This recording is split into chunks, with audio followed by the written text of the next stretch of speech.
Hey, what's going on, guys? UFC Vegas 99, Michel Pereira versus Anthony Fluffy Hernandez ended a little while ago, and this is going to be my full card post-fight. We will discuss every single fight on the card. Let's just jump right into it. It was a fairly decent main card. Prelims, there's not a whole lot to say about the prelims. By the way, if you guys haven't checked it out yet, I did a post-fight breakdown of Francis Ngannou versus Renan Ferreira. Go check that out as well. I'll link that down in the description.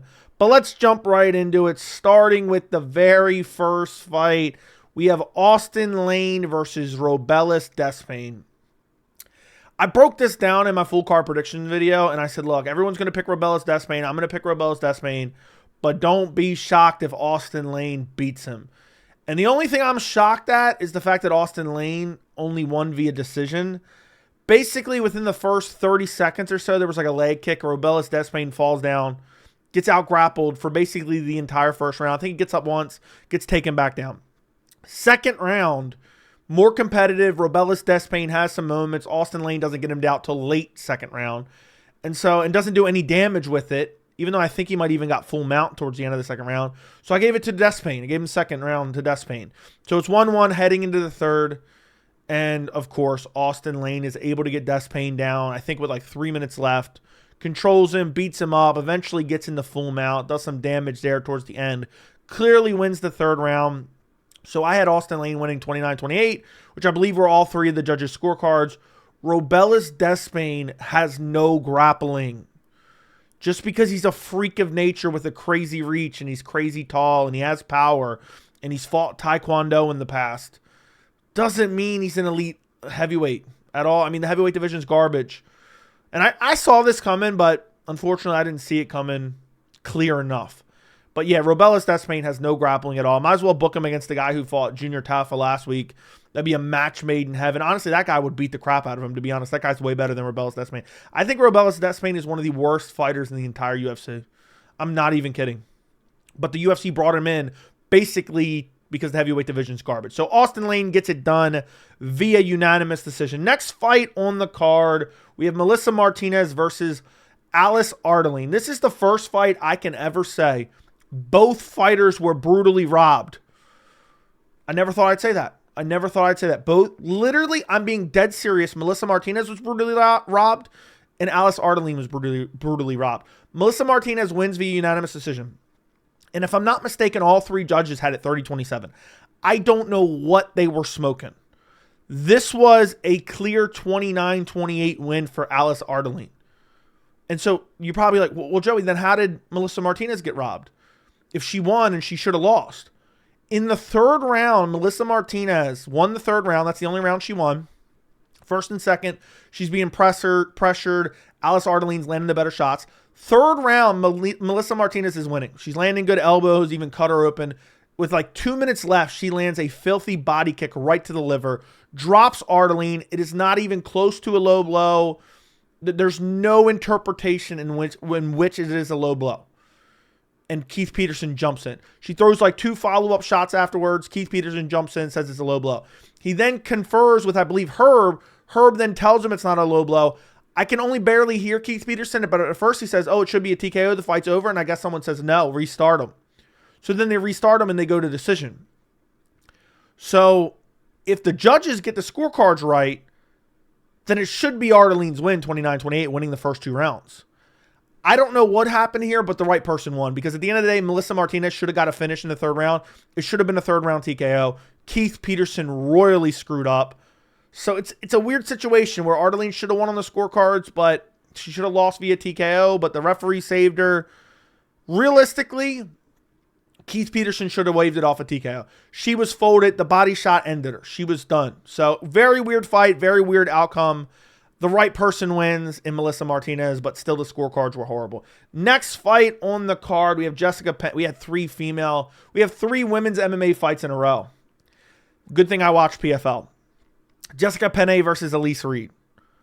I think I had Penne win in the first round. It was very limited shots thrown. She had some clinch.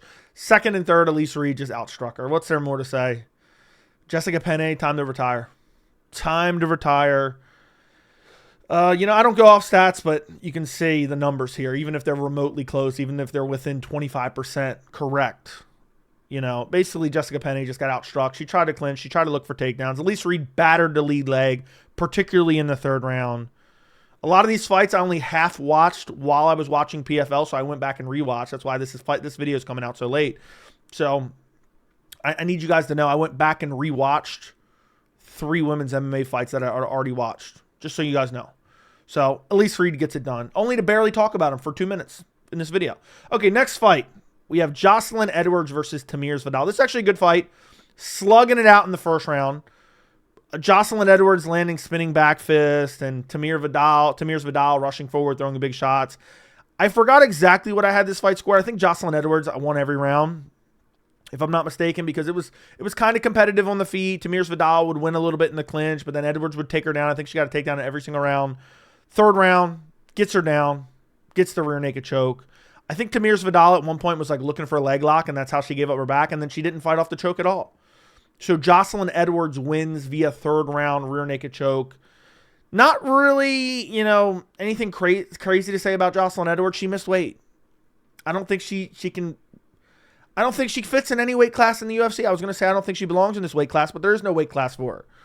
So I don't know what she's going to do realistically, but bantamweight isn't her weight class. She was deathly ill. She needs to work on something if she wants to continue to fight in the bantamweight division. But she beats Tamires Vidal. She heavily relied on her grappling, but she had decent striking. To be honest, I will say this. The first round, her striking looked improved. She was tagging her with big shots, landed a big spinning back fist. So solid win for Jocelyn Edwards, but it's all overshadowed with the fact she missed weight.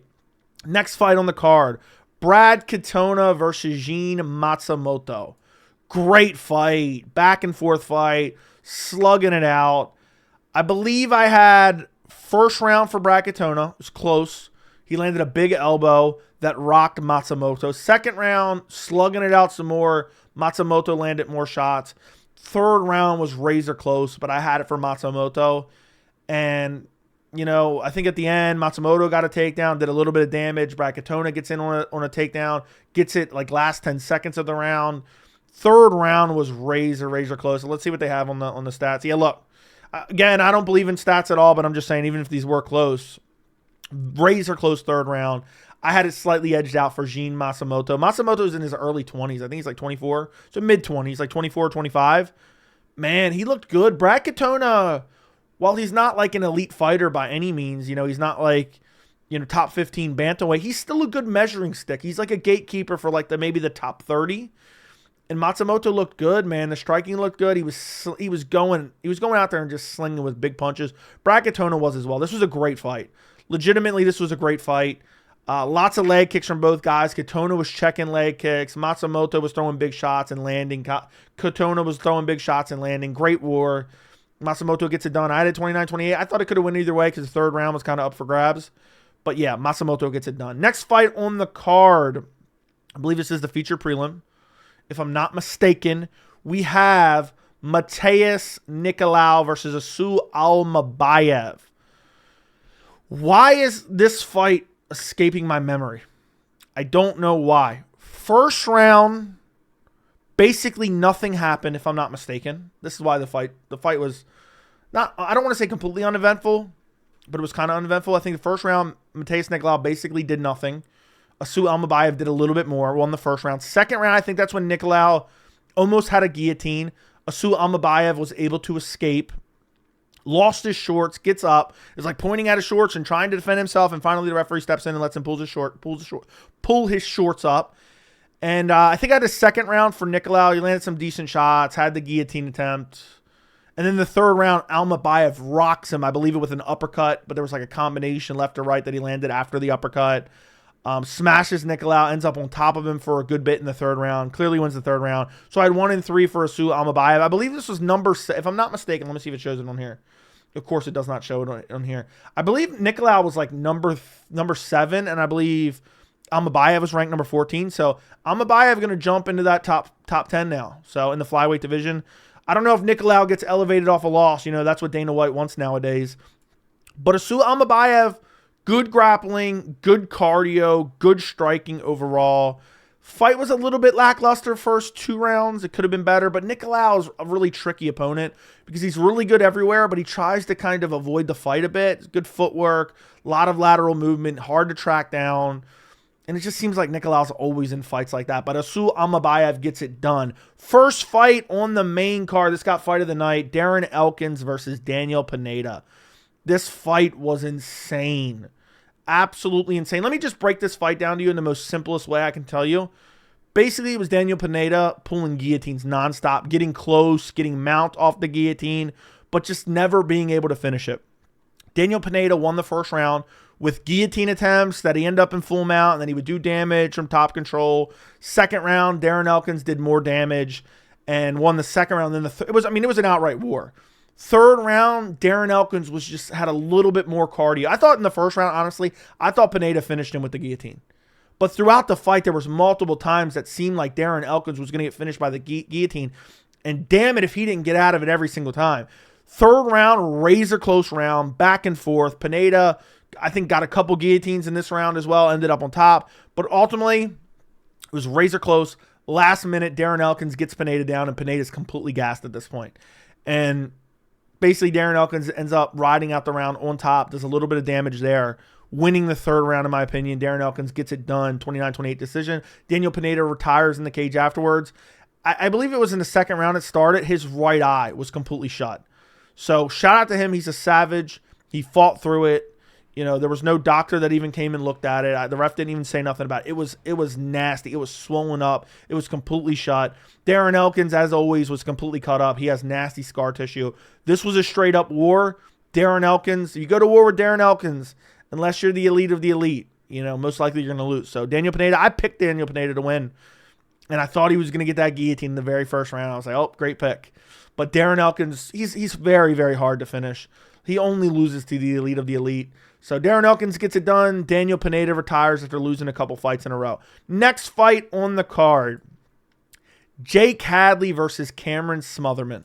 Cameron Smotherman stepping in on short notice to fight Jake Hadley and absolutely dominates him. I had it 30-26.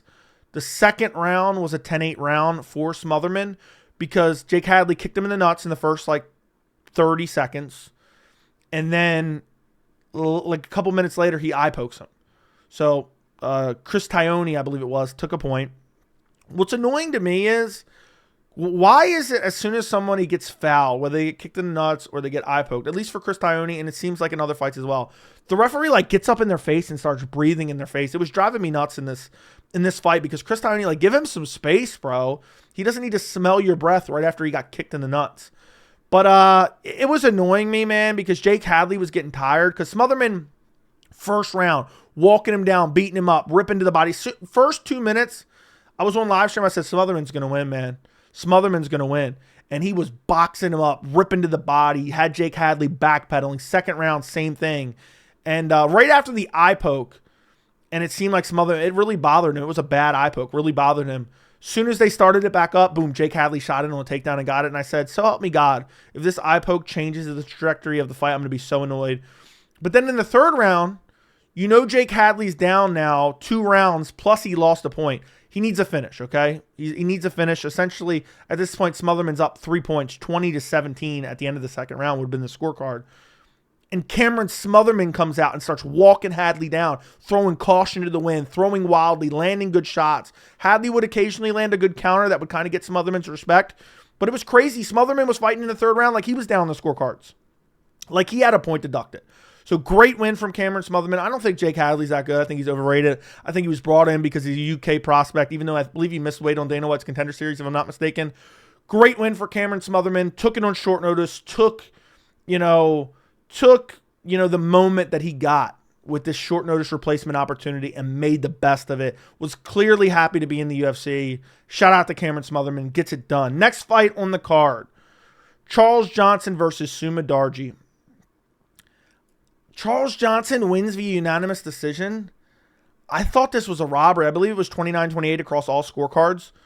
1-3 I had for Sumudaerji pretty clearly. He was frustrating Charles Johnson, backing up, landing good combinations. The second round you have to give to Charles Johnson because he hurt Sumudaerji bad and almost finished him. Like, unless you give him a 10-8 in that round, and then maybe you could have a draw. But the first and third, Sumudaerji was styling on him. Was landing good shots, was backing up, countering well. Charles Johnson was clearly frustrated, looking for takedowns. I don't see how you give 1 or 3 to anybody but Sumudaerji. And even in the second round when Sumudaerji was hurt, I wouldn't even score that round as 10-8 because Sumudaerji did well in that round. And even when he got hurt, it looked like he was about to get finished, but he was able to survive. Then there were some grappling exchanges, and Sumudaerji scrambled right back up. So Charles Johnson gets the win. I don't really understand how. You know, some people say, Joe, you have pick bias. I picked Charles Johnson. I thought this was a robbery. I thought clearly when they said all 3 judges have it 29, 28, I thought, oh, okay. Okay, definitely Sumudaerji. So maybe I got to go back and rewatch this. But I thought Sumudaerji won this fight. It was an exciting fight, but it just seemed like Sumudaerji kept range. He had improved takedown defense. He never really, exhausted himself by trying to throw way too much. He just really picked his shots and was landing well, landing good kicks. Charles Johnson looked decent as well. Charles Johnson seemed like he got, bloodthirsty after finishing Joshua Van, and he was looking for a finish in this fight. But he just couldn't track down Sumudaerji outside of that one moment in round 2 where he clipped him with, I believe it was a right hand that put him down, landed some ground and pound shots.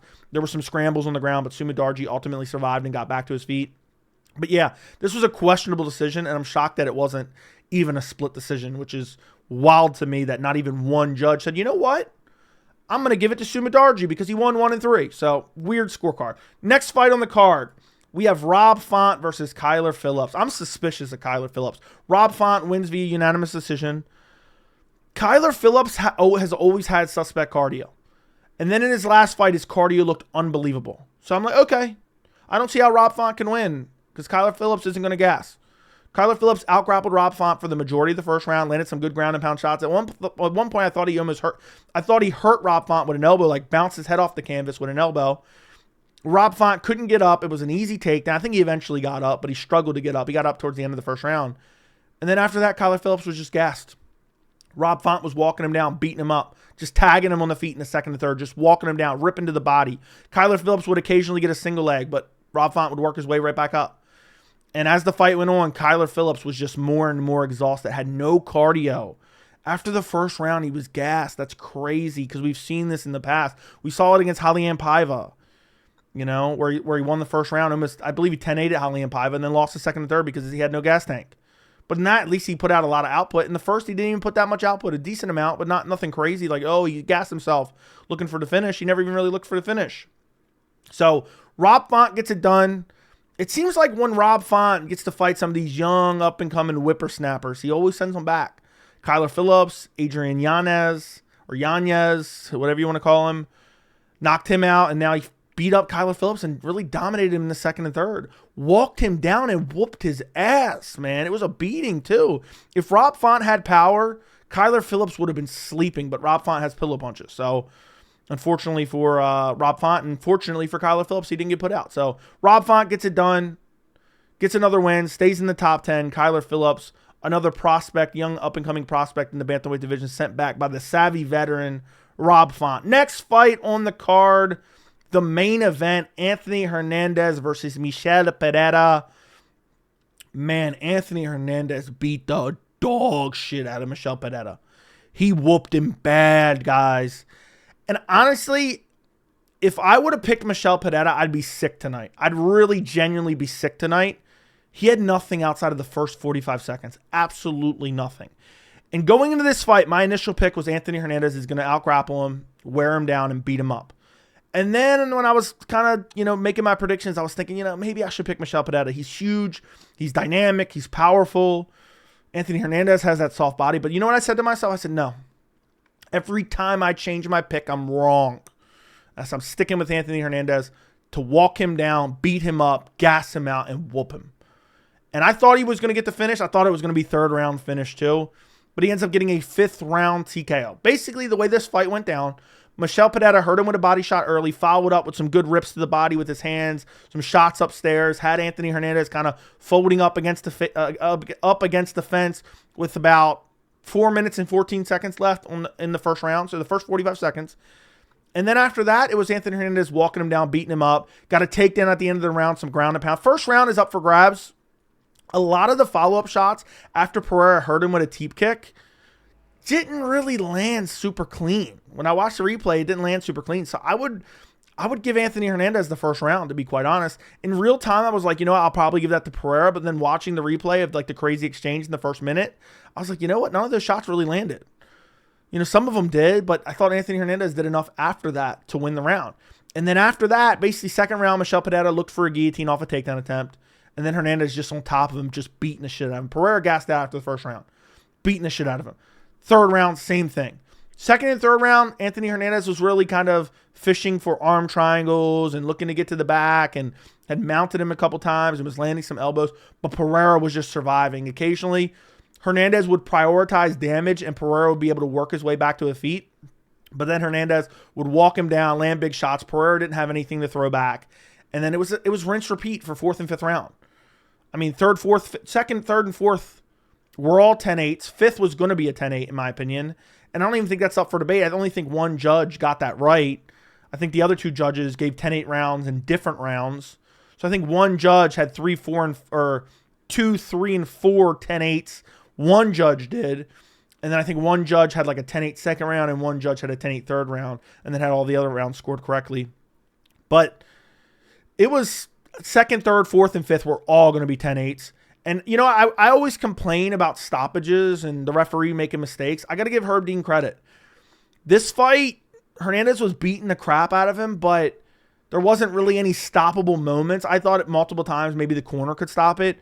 In the fifth round, it wasn't really your traditional ground and pound stoppage, but it was like Herb said, you know what, I've seen enough. There was a couple hammer fists, and there was like 2 or 3 elbows. Michel Pereira was just surviving from the second round on, and Herb Dean finally just said, you know what, I gotta mercy call this off TKO. You know, and it was all about kind of, you look at the circumstances and more of a circumstantial TKO because the damage Pereira took in this fight, he got brutalized. And he had nothing to offer after that first exchange. It was 45 seconds. I'd be sick to my stomach if I picked Michel Pereira in this fight. I really would be. Because he got absolutely dominated and wrecked by Anthony Fluffy Hernandez. And when this fight initially got announced, this is exactly how I imagined that fight going. And I even talked about it in my prediction video. I said, look, if Hernandez gets out of the first round, he's going to wear down Pereira. Pereira would have lost this if it was a 3-round fight. He gassed out after 1 round, really like 1 minute. Which is insanity. You're supposed to be a top 15 middleweight. I think a lot of people were kind of thrown off by the fact Pereira was kind of running through scrubs of the middleweight division. But you know what? Book Pereira versus Kevin Holland. Scrub versus scrub in the middleweight division. Wouldn't mind seeing that. I might even favor Kevin Holland in that matchup, to be quite honest. But yeah, Anthony Hernandez, can't wait to see who he fights next. You know, I don't know how big of a win this is for him, really. But I think he definitely has earned a big fight in his next fight. And man, if you fight Anthony Hernandez, you better have cardio. You better have cardio. A little bit disappointed he didn't find the finish earlier, but Pereira was super hard to finish. He was, you know, every time he was defending the submissions, he never really quit, even though he was getting absolutely bludgeoned every single round. The amount of brain damage. This was a career-altering beating. I don't throw that term around all the time. This was a career-altering TJ Dillashaw, Renan Barão-esque beating. That's how bad Pereira got destroyed in this fight. So Hernandez, his cardio is unbelievable. His jiu-jitsu is really solid. He was double-legging Pereira left and right. I mean, Tim Welch was probably sitting at home going, never expected that technique. Would have never expected a double-leg takedown. Is he kissing my buddy's back? Back shot's dead? Yeah, that's probably what Tim Welch was doing at home. But yeah, Anthony Fluffy Hernandez gets it done, dominates Michel Pereira. Let me know what you guys think down in the comments. Like the video, subscribe to the channel, and thank you so much for watching.